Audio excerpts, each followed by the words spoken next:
Genesis Principle #1. Genesis 1:125. Chosen in Christ. Abundant life through God's creation. Principle statement. To have an abundant life now and eternally, we must receive the gift of life provided by the all-powerful God who created the universe. 1. The source of abundant life, God's creative power. Genesis 1:125 lays out the ordered, step-by-step creation of everything seen and unseen, from light and sky to land, plants, animals, and finally humanity. The passage shows God's unmatched power and intentionality.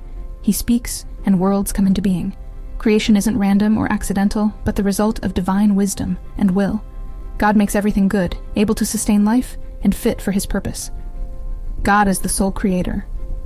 Unlike ancient creation myths, where multiple gods fight for control, Genesis teaches that one eternal, all-powerful God speaks everything into existence to display His glory and love. He is sovereign over all, and nothing exists outside His will. This means our lives are founded on God's reliability, not chaos or chance. 2.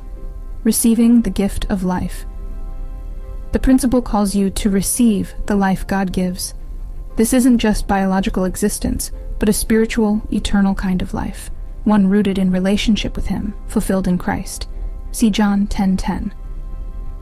Genesis 1 shows that God purposely creates for relationship. Humans are made with dignity, value, and the capacity to know the Creator, not as slaves, but as beloved partners in His plan. Abundant life now. Real abundance is not measured by possessions or status, but by living in harmony with God's design, experiencing peace, joy, and purpose in relationship with Him.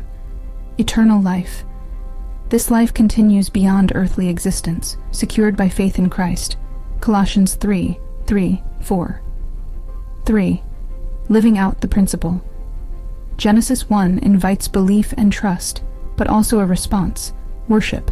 Acknowledge the Creator, thank Him for the gift of life, and celebrate the goodness of creation. Purpose. Align your life with God's purposes, knowing that He made you intentionally and for good. Pursue a relationship with Him, to know, love, and serve Him. Restoration.